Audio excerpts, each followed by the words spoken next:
If you just joined us, you're welcome along to OTB AM. I'm delighted to say that Stephen Poacher joins us now to talk to us about his tenure in Carlow and just generally get a pulse of where we are with GAA at the moment. Stephen, good morning to you. How you doing?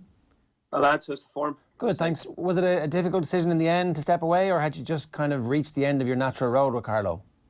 No, listen, it wasn't something that was thought about for a lot of months, lads. You know, it was a very difficult decision, and I travelled down on Saturday and got to chat with Turlock, you know, and it was an emotional enough conversation, you know, a lot of reflection, a lot of good memories. And, you know, listen, lads, to be honest with you, you know, my circumstances have changed recently, and, you know, the reasons are personal in myself. But look, you know, there's a whole number of little small variables, like my job has changed again. I'm now based in Newry, teaching PE in St Joseph's High School in Newry here, and I'm doing a lot of work after school with the teams as well, and that's obviously going to take up a lot of my time in January, February and March, unfortunately, which is the key months. And you know, my oldest girl now started school in Newry as well, and Marie used to be sort of the sole bearer of collecting them from school and leaving them to school, and now that whole role has changed as well. So just lads, after travelling, you know, 250 miles 3 or 4 times a week, and you know, it's three years now, well possibly nearly 4, because in 2016 I would have dipped in for about 4 or 5 sessions during the year that no one probably would have been aware of, that Turlock had just asked me to come down. So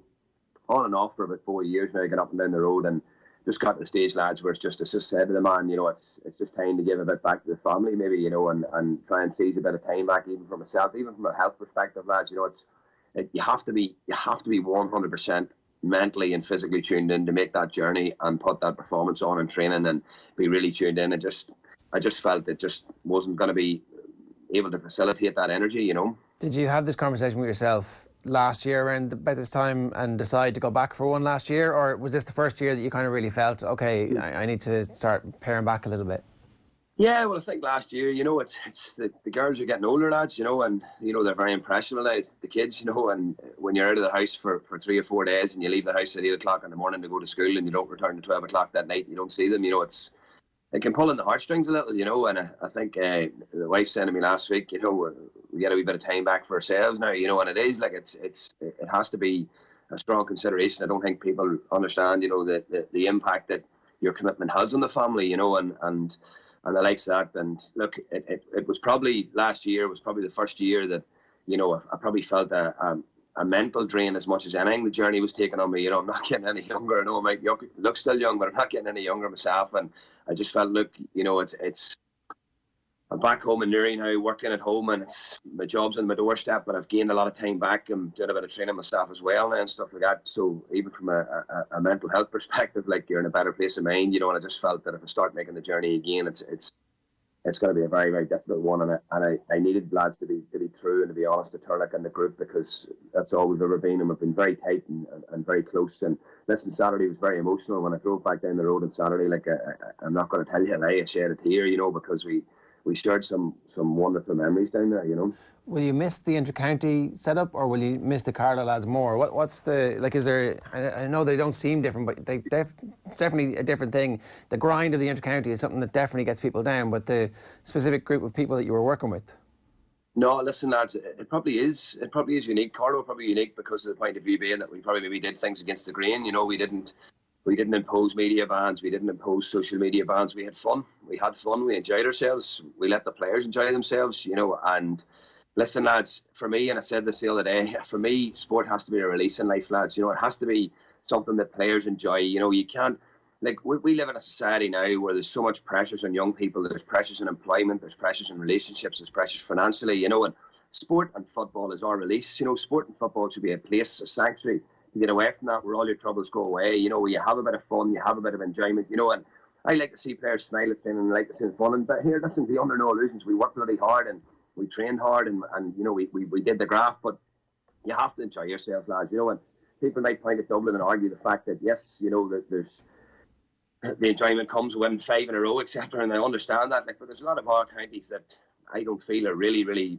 maximising what they have, because maybe there's restrictions on them, or, you know, players are maybe feeling a little bit in prison. But, you know, you have to enjoy yourselves, because for me, lads, there's too many other things in life at the minute, you know, and players need that release, you know. They need that enjoyment, and I suppose that's what we had in Carlow. It was unique in that respect. Like, so we didn't probably feel the strain of the inter-county scene. Like, we enjoyed ourselves, you know. As Turlock said to me in Saturday, he says we probably changed the the footballing landscape for the weaker counties, and we rattled a few cages. And he's right, like, you know, we probably did, and it was a fantastic experience for me, because Turlock gave me a very, very hands-on approach, and because we had such a small backroom team, I found myself doing an awful lot of coaching, an awful lot of video work, an awful lot of prep work, an awful lot of team talks, you know, and that's an experience you might not get in another setup, because backroom teams now tend to be bigger than the bloody Carlow panel. Yeah. So no. So listen, it will be. It's more probably miss the group, miss the players. You know, I got some humbling message that nearly brought me to tears. The wife says I need to catch myself on, says, and grow up. She says, you know, but no. But hey, listen, it shows the bond that we had, the connection we had, and you know, you're looking now and you look back and you've made some seriously really good friends for life. And I said to Turlock on Saturday, lads, you know, I'll be honest with you, I'm a Down man. I was involved in Down for 10 years. I'm back involved again. You know, it's your own county, it's your own passion. You know, that's where your heart lies. But I never felt I would feel a passion and a love for another county like I did for Carlow. And, you know, something clicked and something worked. And yeah, I'll miss that, yeah. Your point just about the players there, Stephen, being kind of, I suppose, snaffled in terms of the way that they can talk and the way that Gaelic Games has gone at inter-county level in that regard.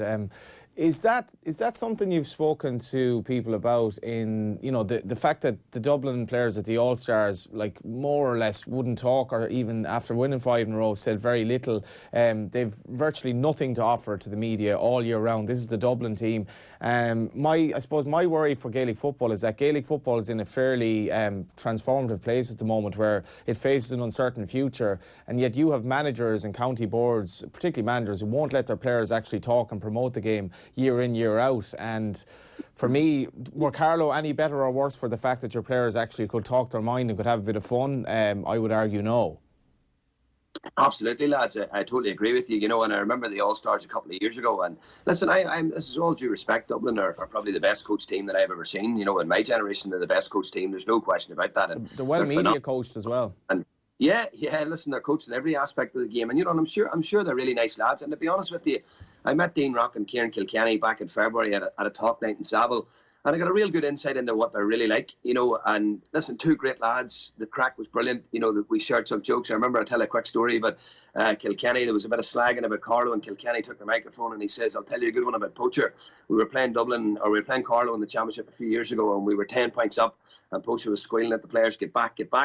And I said to Kenny, but you didn't realise that half of Carlow had Carlow back plus 22, so we needed to make sure that. But yeah, and then Rock took the microphone and says, sure, look, we were on the gargle all week because we were only playing Newsboys, you know. But listen, you've seen an insight to them that day that a lot of people wouldn't see, you know, and they are human, you know, and they're normal lads, and they're living a dream, as some of them have said on social media, like. But it's really only when they retire that they come out and be vocal and speak and open their minds up. And listen, lads, the game needs character, it needs colour, you know. And people slag Jurgen Klopp, and I hate Liverpool. I'm going to be honest with you. I'm a Man United fan. I despise them, but I admire Klopp for what he does, and he goes against the grain, he goes against the norm. And I think last year in one of the games against Everton, I've never seen the like of it in my life. When they scored a goal in the last minute, he was on the field hugging his players in the middle of the field. You know, that's unheard of in this day and age, and in modern day Premiership terms. Like, and Gaelic football needs characters, it needs colour. You know, you're sick listening to the same drivel all the time and the same robotic answers. And, you know, why don't people just be themselves? You know, people say to me, you're an extrovert, you're this, you're that. I'm not. I'm just being myself. You know, that's the personality that I am.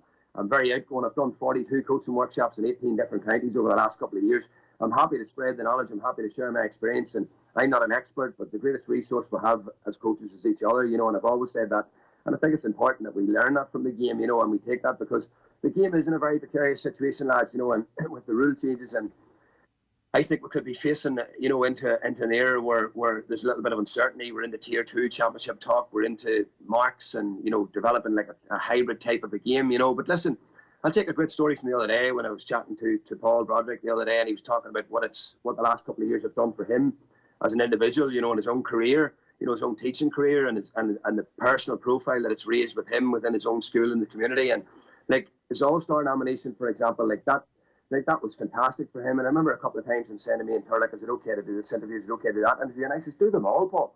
Do them all, because this is a short window. This is a great opportunity for you. Enjoy it, live the dream, you know, enjoy yourself. And it's important, lads, because people have said to me about the media impact for the Tier 2 championship. Oh, it's not about media coverage. Of course it's about media coverage.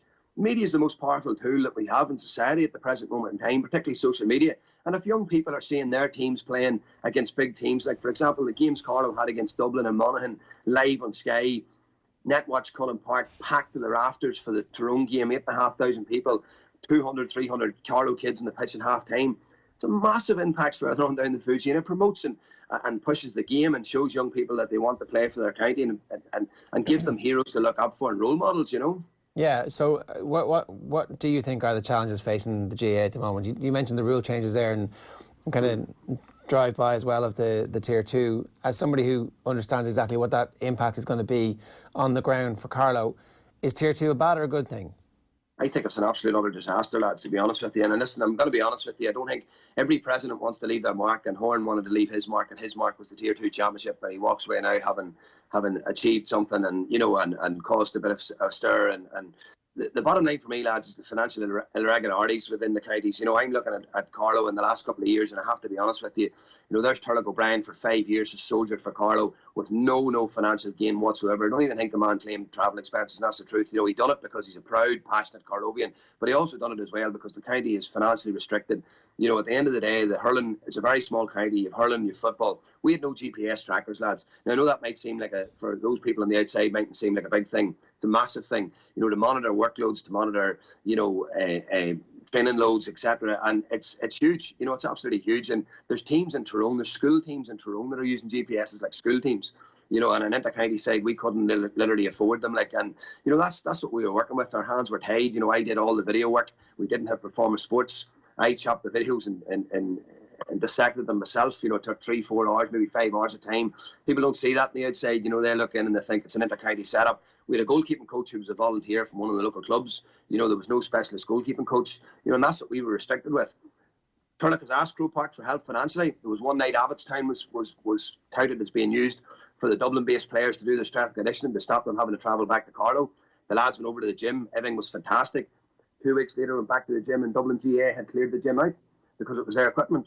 You know what I mean? You know, so these things are very, very challenging, like for the smaller counties. Like, and for me, lads, Croke Park have got to step up and say, look, the gap is getting bigger, and it will get bigger. And the only reason it's getting bigger is because it's financial. You know, it's at the end that it's very, very easily solved. Start distributing the financial contributions in a more equal basis and give these smaller counties a chance. And listen, I'm not going to name, but I hooked up with about 4 or 5 different inter-county managers and coaches over the summer to pick their brains and share a coffee. And because at the end of the day, as I said before, it's the greatest resource we have. And listening to some of those managers about the fundraising capabilities that they had, you know, talking about raising hundreds of thousands of pounds. And I'm sitting trawling around the local businesses in Carlow last year trying to grab a couple of £1,000 off some businesses as well to help us out, to help the county board out, to try and take us on one training night, on one night, overnight stay, you know, which was even hard to bargain for, you know. And it is, lads, a serious issue. And, you know, if you want to try and raise the standards on the field, you have to try and raise them off the field as well. And I think those issues are more important than dabbling with a rule change of a mark inside the 45, you know, which, let's be honest, like, it's going to cause absolute havoc at club level. You know, referees are now having to monitor sin bin times and, you know, marks and the likes of that. And, you know, it's unfair on the referees, you know, it really is, because I don't know how it's going to be policed. Like, underage level, what do they do? You know, you have a big man who catches the ball from the middle of the field from a kick out, turns, kicks it in, the full forward catches it, and there's 2 scores and not one single play, you know. And I don't know, I think we're going down the wrong line. I think we're looking at the wrong issues. I think the issues are... What are the right issues? Is it financial? Is it purely financial? Absolutely. It's massive. It's absolutely massive. People don't understand it. The other thing, lads, as well, is the fixture issue. For me, we are very, very fortunate here in Down. I was working at senior level in Down for 11 years with senior clubs in Down. 6 years with Ballyholland in Division 1 in Down, and 3 with Enrake and 1 with Mayo Bridge. And to be honest with you, I love Down football. And the reason I love it is because the leagues run, lads, from like April right through to September. Every team plays on a Friday night, 20 league games, no breaks. Sorry, there's a 2-week break in July, so that everybody can go and watch the parades on the 12th. But the bottom line is, lads, there's 20 games in Down played consecutively over 20 Friday nights in a row. And that's the bottom line. And the reality is there's clubs in Tyrone, there's clubs in Derry that are going 10, 12 weeks without a single club fixture. Lads, that is wrong. This is absolutely ludicrous, and the fact that the intercounty, the life and soul of Gaelic games is club football, and it should. I completely agree with Stephen. The fact that, what do they do in Kilkenny? They hurl. The counties, and I remember actually talking to a Carlow man about this, the situation in Leinster where the club game was just absolutely decimated. The fact if players get injured, grand, but they're better off playing for their clubs. I think the problem, the elephant in the room, is obviously the professionalism, the veneer of amateurism that is basically a professional inter-county game now, and the colossal cost that I think that imposes on club football is horrendous. Well, if you look at it, lads, now, for example, I just take my own county here in Down, for example, right? There's 40 senior clubs, okay? So if you take an average of a panel of 20 players, that's 800 players, okay? That's 800 players. Say just for talk's sake, 25 and take 1,000. 30 of that 1,000 will play inter-county football, 3%. So 3% of Gaelic footballers out of 1,000 people in Down will play inter-county football, okay? The others shouldn't suffer. They shouldn't suffer. It's, as you say, it's the lifeblood of the association. It's the core of the association. Turlock is very outspoken about it as well.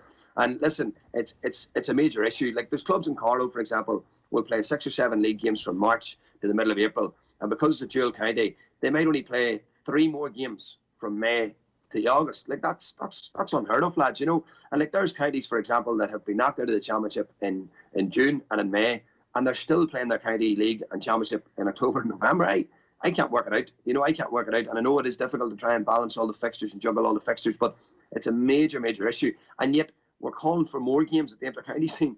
You know what I mean? So how, if we can't manage the calendar the way it is, I think there was one year in particular that Donegal, I done a bit of research on it, Donegal had trained something like 79 times under Jim McGuinness and had played one game, one championship game in like 12 weeks or something. Like, it's unheard of. Martin Clark made a great point to me one day. Martin says to me, he says, I loved Australian rules football, he says, because you could watch the best players every week for maybe 18, 19 consecutive weeks.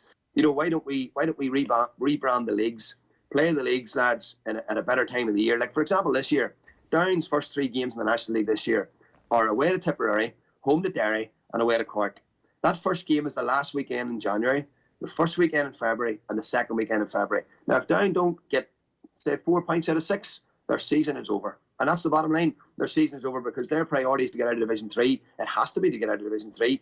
So your season is actually judged in the mud and the gutters of January and the start of February. And they're going to be training then for the next 6 months for what? For what? To try and reach a Super 8 that's probably unrealistically, it's out of reach for them, So, and they could very, very easily find themselves in a tier 2 where 5 or 6 players say, I'm not playing in that. I'm away to America, I'm away to London, whatever it happens to be. And you wouldn't blame young lads at 23, 24 for doing that. You wouldn't. Yeah, so it's a fairly dark vista if you don't get out of Division 3. But the teams you've named there, some of their good sides, somebody's going to be playing Tier 2 football who will consider themselves a Tier 1 county. And it'll be very interesting to see what the impact is on that playing squad. Stevie, you mentioned there you're back involved with your own county. You're part of James McCartan's backroom team for the under-17s, is that right? Yeah, back involved. Met James over the summer. It had no impact, actually. He knew at that stage I was going back to Carlow. It had no impact on my decision, ironically. But the minors are sort of based in Newry here, and the training in Newry, it's only I think it's about 90 seconds from the house here where we train. So it's not too bad, in that respect. There's no travelling involved. And, as I said, James got a brilliant backroom team there himself, and Daniel McCartan, his brother, and Mark Poland, who's coaching officer within the county as well. Mark's a brilliant coach. And, he just asked me to come in and sort of give a hand and that. So look, it's great, and it's brilliant to be back involved. Of course, yourselves, lads, the heartstrings, home is where the heart is, and it's I'm closer to the Moor Mountains than going clear the head then, Yeah, well listen, best of luck with the clear head, best of luck with the time spent at home and the under-17s and with the new job as well. Thanks a million for talking to us this morning, Stephen. Pleasure, lads. Thank you very much, lads. Pleasure. Stephen Poacher there giving us some thoughts on his decision to step away from Carlow.